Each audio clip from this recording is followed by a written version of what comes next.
जी हाँ दोस्तों, उसके बाद हम डिस्कस करने जा रहे हैं याकूब इब्ने इसहाक अल-किंदी को, जिसको हम अल-किंदी के नाम से भी जानते हैं। याकूब इब्ने इसहाक अल-किंदी।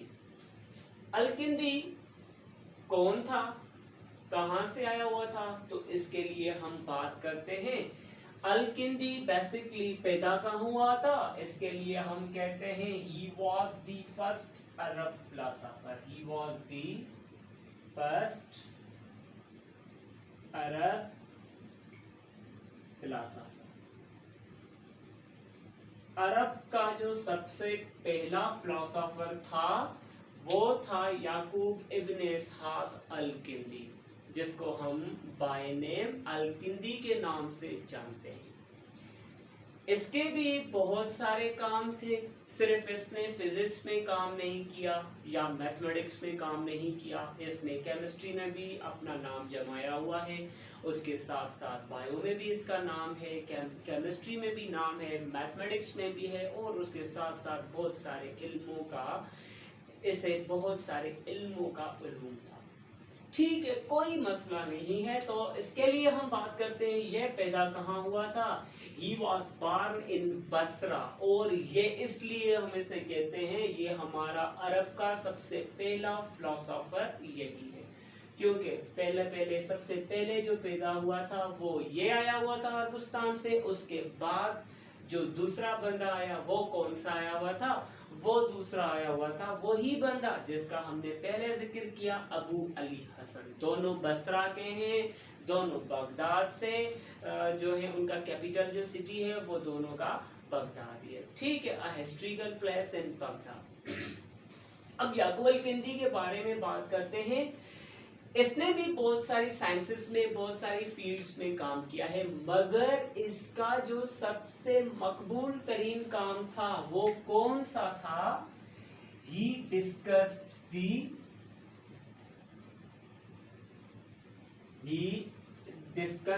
दी blue colour of are determined. लिखे हम इसे डिस्कस नहीं लिखे, हम लिखते हैं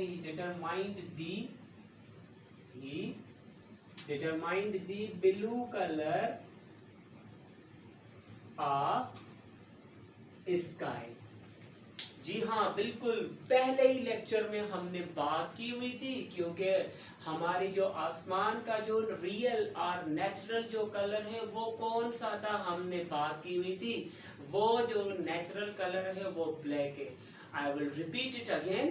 तो इसने कैसे बोला कि ये जो आसमान का जो कलर है वो ब्लू क्यों लगता है, वो इसलिए क्योंकि लाइट रेडिएशंस की रिफ्लेक्शन होती है। लाइट रेडिएशन जैसे ही रिफ्लेक्ट होते हैं, समझ लीजिए ये पानी है। कौन सा पानी है, this is the sea water. अब समंदर का जो पानी होता है वो क्या होता है, ब्लू रंग का हमें नजर आता है। तो जैसे ही सूरज की किरणें, फर्ज कर लें ये सूरज है, ठीक है। अब सूरज की जो किरणें हैं वो डायरेक्टली आकर यहाँ से स्ट्राइक करती हैं, और उसके बाद हमने ये भी मालूम किया हुआ है रोशनी पानी से रिफ्लेक्ट होती है। तो जैसे ही ये रिफ्लेक्ट होती है तो रोशनी सिंगल वाइट लाइट होती है, वो डेविएट होती है 7 डिफरेंट कलर्स में। कौन से कलर्स में डेविएट हुई थी, वो VIBGYOR 7 कलर्स में। बाकी जो कलर्स थे वो एब्जॉर्ब होते हैं, और एक ही कलर जो था बी कलर वो क्या हो रहा था, वो स्केटर हो रहा था। जैसे ही वो स्केटर हुआ उसके बाद में जो आसमान में है ना वो स्प्रेड हो गया। और उसके साथ साथ हमें यह भी पता है हमारे एटमॉस्फेयर में डस्ट पार्टिकल्स भी मौजूद हैं। तो डस्ट पार्टिकल से जैसे ही क्रॉस करके सारे आसमान में ये स्प्रेड हो गया, तो आसमान का जो हमें रंग दिखता है, कलर दिखता है, वो ब्लू नजर आता है दिन के वक्त। अब जैसे ही हम बाहर निकलेंगे रात के वक्त, तो सारा का सारा जो आसमान होगा वो ब्लैक कलर का होगा। तो इससे हमें यह मालूम होता है कि आसमान का जो रियल और नेचुरल कलर है वो कौन सा है, वो है black colour. Is that clear.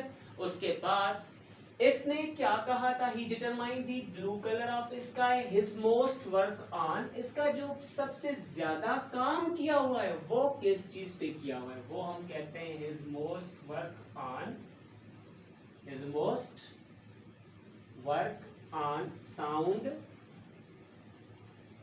and optics. इसका जो सबसे ज्यादा से ज्यादा काम है वो किस पे किया हुआ है, वो है साउंड और ऑप्टिक्स पे.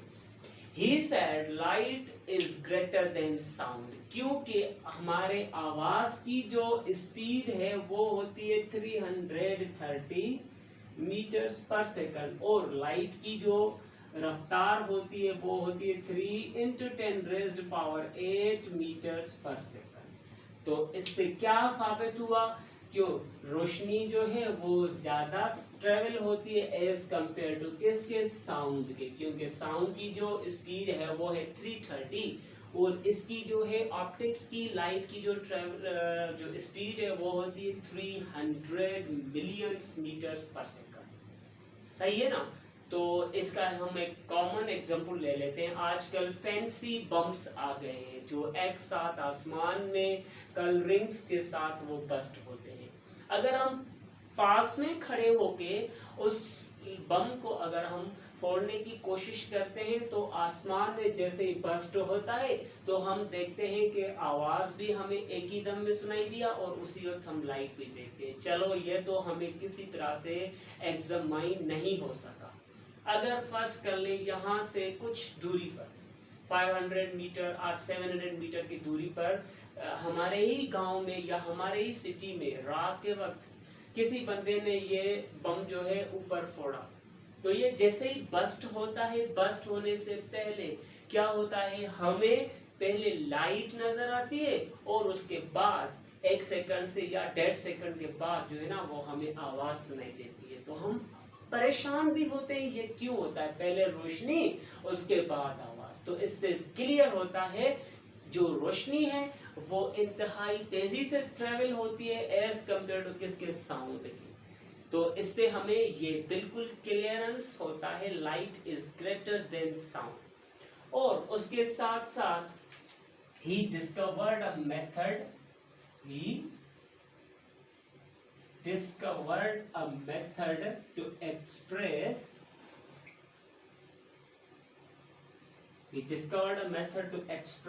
the musical notes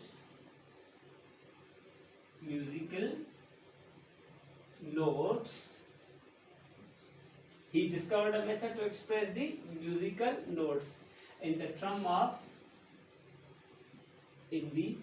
of different frequencies. इसने बोला एक मेथड इसने एक्सप्रेस किया हुआ था किसके मुतालिक, म्यूजिकल नोट्स के बारे में. म्यूजिकल नोट समझ रहे हैं ना, कोई भी म्यूजिक बैंड के बारे में. तो इसने बोला डिफरेंट म्यूजिकल इंस्ट्रूमेंट्स की डिफरेंट फ्रीक्वेंसी होती है. जैसे कि हम ड्रम के बारे में बात करें, ड्रम अगर हमारे साइड में बजता रहेगा तो उसकी जो फ्रीक्वेंसी होगी वो इंतहाई ज्यादा होगी. फ्रीक्वेंसी बेसिकली हम किसे कहते हैं, फ्रीक्वेंसी का मतलब होता है नंबर ऑफ वाइब्रेशंस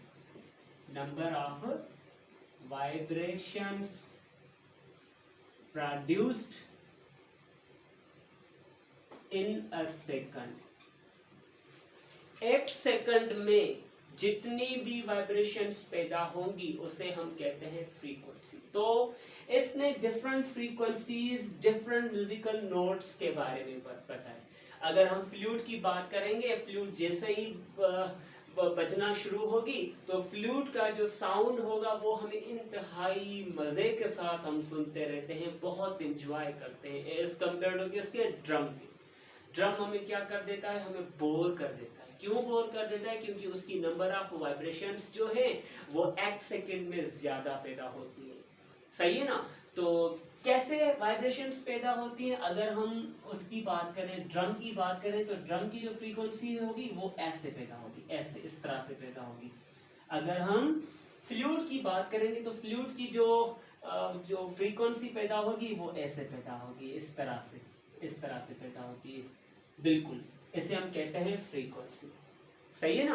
फ्रीक्वेंसी को जो हम मेजर करते हैं वो हम करते हैं हर्ट्ज में। तो ये जो फ्रीक्वेंसी पैदा हो रही है, ये पैदा हो रही है किसकी, ये पैदा हो रही है ड्रम की। और ये किसकी बन रही है फ्रीक्वेंसी, ये बन रही है फ्लूट की। अगर कोई भी और म्यूजिक इंस्ट्रूमेंट ले लें, गिटार ले लें, गिटार की भी हमें एंजॉय कर देती है, क्योंकि गिटार जैसे ही बजता जाएगा उसकी फ्रीक्वेंसी जो होगी, नंबर ऑफ वाइब्रेशंस कम बनती जाएंगी। या उसके साथ साथ वायलिन ले लें, मतलब इसका ये डिफरेंट इंस्ट्रूमेंट्स की डिफरेंट फ्रीक्वेंसीज के मुतालिक इसने एक मेथड एक्सप्रेस किया। इसी चीज़ों को इसने बहुत सारे जो बुक्स में डिस्कस किया हुआ है। और उसके साथ साथ इसने डिफरेंट सबस्टेंस की ग्रेविटी के बारे में बात की थी। मुख्तलिफ सबस्टेंस की मुख्तलिफ ग्रेविटीज होती हैं। और ये किसने बात बोली थी, वो ये बोली हुई थी इब्न इसहाक अल-किंदी ने। इसके साथ साथ इसके भी बहुत सारे काम हैं, मगर जो मेजर इसने काम किए हुए, हमारे कोर्स में भी जो ये बातें लिखी हुई हैं वो सारी की सारी ये लिखी हुई हैं। यहाँ तक ये जो दूसरा जो है याकूब अल-किंदी, ये भी क्लियर हुआ। तो अब हम बात करेंगे तीसरे साइंटिस्ट फिलोसोफर के बारे में, उसका नाम है अल-बेरूनी। क्लियर, नोट कर लें।